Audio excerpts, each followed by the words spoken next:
The OnePlus 9, another phone from the yesteryear, one vilified for being the Antichrist, from a brand that once stood for the consumers.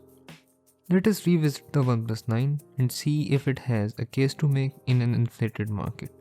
Now, OnePlus as a company offered a unique package to the consumer with a value not rivaled by the competitors. That is no longer the case today. They became what they stood against, and OnePlus 9 was born in the era where they lost their identity. Coming in at $729, OnePlus 9 had a steep asking price, especially given the fact that the first OnePlus costed $350. So for a premium price, what did they bring to the table? Well, let's get things rolling with the design. A glass sandwich carved from Gorilla Glass 5 with a plastic frame separating them. The build is, frankly speaking, ordinary. The back of the device houses a triple camera setup and a OnePlus logo. The left side of the phone has the power rocker, while the right side is home to the power button and our beloved mute switch. On the bottom of this device, you will find the USB-C charging port, the speaker grill, and the microphone along with the SIM card tray. The top of the device has an annoying local warranty sticker and another microphone. The triple camera comprises of a wide main 48 megapixel f1.8 shooter without optical image stabilization, an ultra wide angle 50 megapixel f2.2 shooter, and a depth sensor of 2 megapixels that absolutely makes no sense.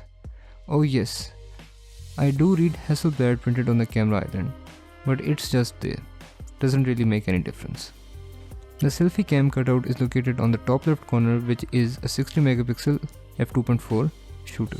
The earpiece manifests on the top of the phone as a metallic mesh which works with the bottom firing speaker to provide stereo sound. Sound quality is alright, to be honest, nothing to be blown away by.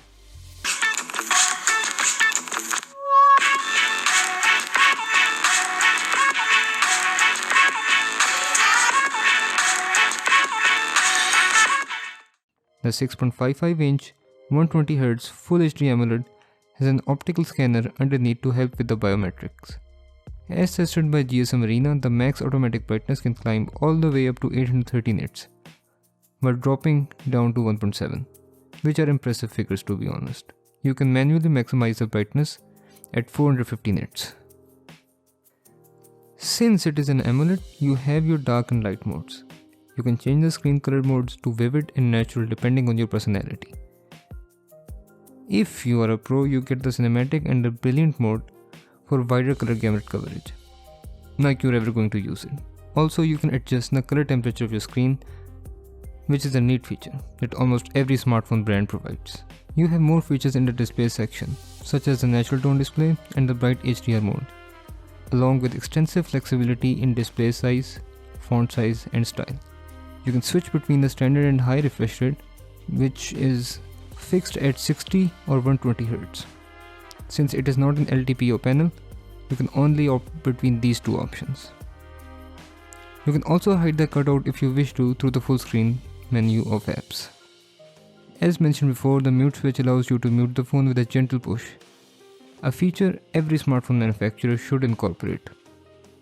For navigation, you can either have the 3-button layout in case you're old school and want to cling to the past, or you could have the familiar gesture navigation just like every other smartphone.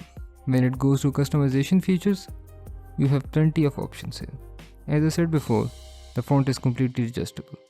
OnePlus offers a seamless way of modifying the outlook of your icons, which is very neat. There are a ton of features here, and if they don't suit you, you can go for the custom settings and have the icons match your liking.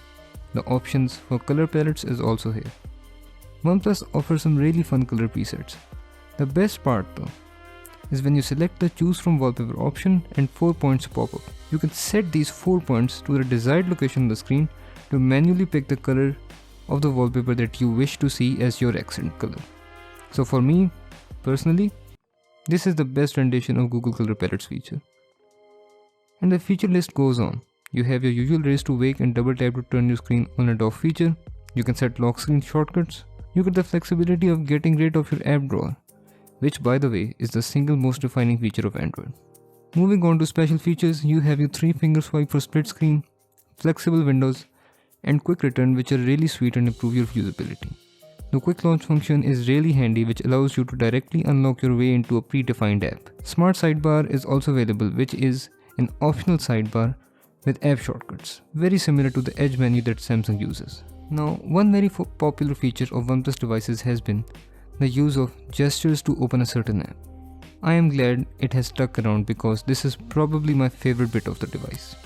Just draw an alphabet on the screen and boom, you have accessed a function that you assigned. For instance, here I drew an O and I have instantaneously accessed the camera. Couple these software features with an eye-catching display and you have a winner. The always-on display clocks are really diverse. Best of all, you can make a custom one in which you can select the color, paintbrush and shape along with the effects which it will produce when it pops up on the screen. Feast your eyes on the demonstration of producing an abomination here, only on Destination Tech. When you finally accept you are no Picasso, just select the random option and it will automatically generate a custom always-on display design, which would be eventually much better than yours. Other than that, you have your standard clocks where you can change the font colors, etc. Regrettably, the haptics are nowhere as crisp as the flagships from Samsung or Google. When it comes to performance, this phone doesn't disappoint.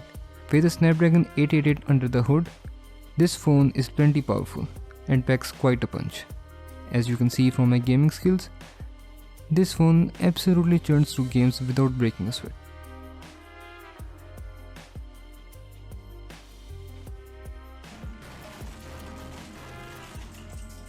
The 4500 mAh battery is alright.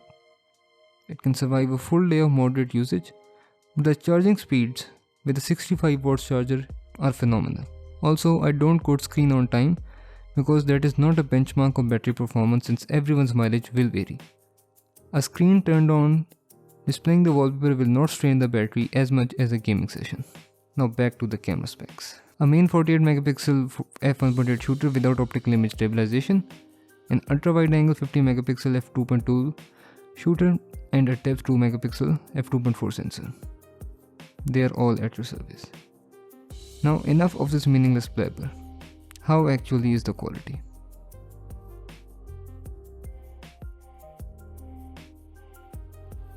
Pictures out of the main sensor look good, but not the best.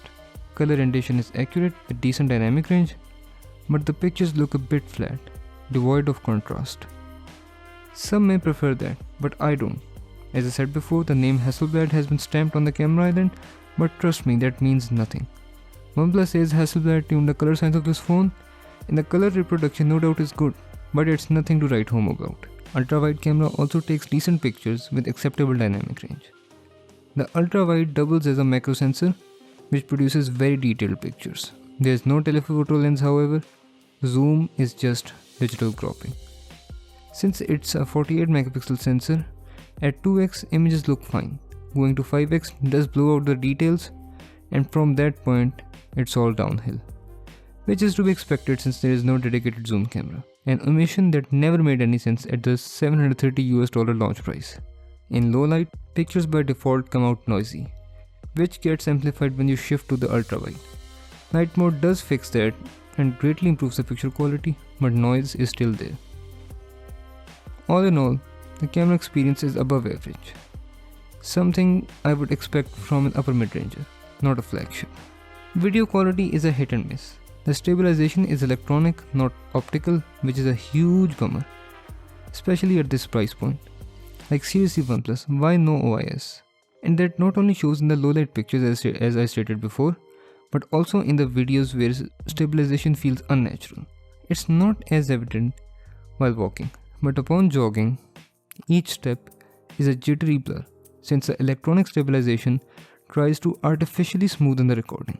The color reproduction is good, but the dynamic range is rather narrow with visible noise.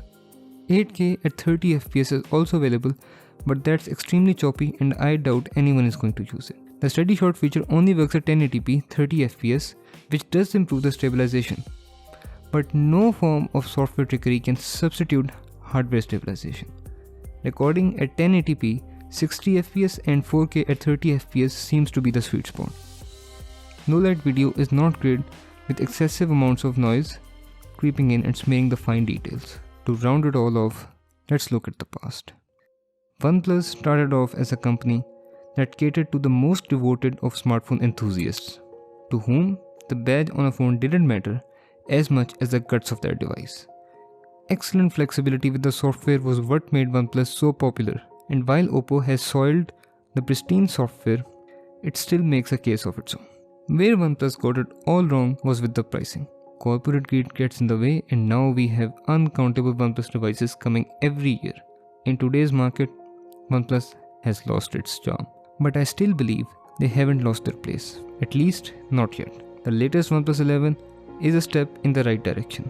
No pro counterpart, just a single device given all the bells and whistles with a price that undercuts the rivals. Let's hope OnePlus starts to sail again in the direction it once aimed to, and not become just another smartphone manufacturer in a bland and saturated market. Don't forget to subscribe to our channel and hit the bell icon. I'll see you next time.